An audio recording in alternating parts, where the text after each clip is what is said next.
मैंने और मेरे दोस्त विक्रम ने भानगढ़ की कई कहानियां सुनी और लोगों के मुताबिक भानगढ़ इंडिया की सबसे डरावनी जगह है। वहां सूरज ढलने के बाद अंदर जाना कानूनन मना है।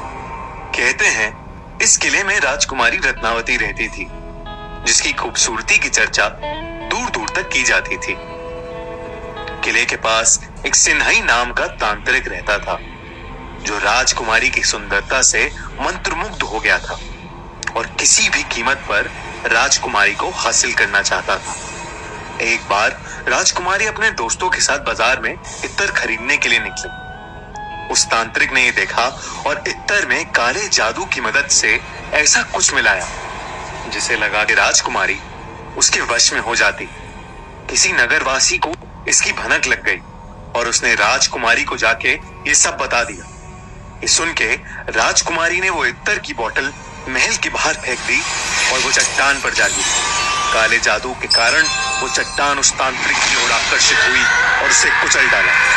अपनी आखिरी सांसें लेते हुए उसने पूरे भानगढ़ को एक श्राप दिया। भानगढ़ अब कभी सुखी नहीं रह पाएगा और यहाँ जो कोई भी निवास करेगा सब मारे जाएंगे। उसे कुछ ही दिनों बाद मुगल योद्धाओं ने भानगढ़ में घुस के उस पर कब्जा कर लिया।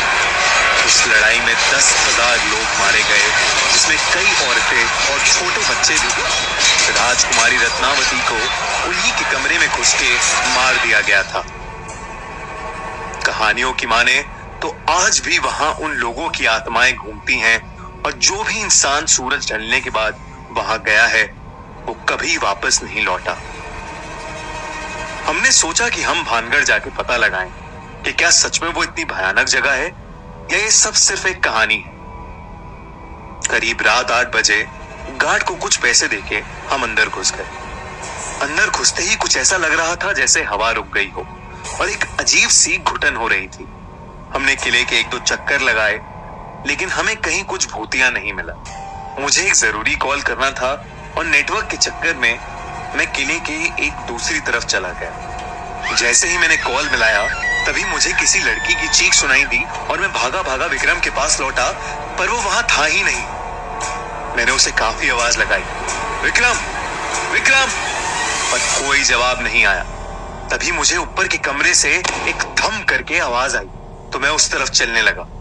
जैसे ही मैं सीढ़ियां चढ़ रहा था वैसे ही मुझे पायल की छन छन सुनाई दी और मुझे लगा कि मेरी बगल से कोई लड़की भागी। अब मुझे काफी ज्यादा डर लगने लगा था। मैं फिर चिल्लाया, विक्रम विक्रम। मैं महल का हर एक कमरा देख रहा था। तभी मुझे एक कमरे की खिड़की की तरफ विक्रम खड़ा दिखा और मेरी जान में थोड़ी सी जान आई। विक्रम, कहाँ था यार तू? जल्दी चल यहाँ से, गलत आ गए हम यार, प्लीज चल यहाँ से, चल जल्दी से। विक्रम ने कोई जवाब नहीं दिया। मैंने जैसे ही उसका हाथ पकड़ा वैसे ही पीछे के दरवाजे से मुझे विक्रम की आवाज सुनाई दी। जब मैंने देखा कि विक्रम तो अभी दरवाजे से आया है और मैंने जिसका हाथ पकड़ा है वो कोई और है, तो मेरी बुरी तरह हालत खराब हो गई। जैसे ही मैंने उसका हाथ छोड़ा उसने मुझे मुड़ के देखा। उसे देख के मैं कांपने लगा और पीछे गिर पड़ा। विक्रम ने मुझे उठाया और हम दोनों भागे भागे वहां से निकले। मैंने उसे बताया कि मेरे साथ क्या क्या हुआ और विक्रम ने बोला कि उसे भी महल में किसी लाल साड़ी वाली औरत का भूत दिखा।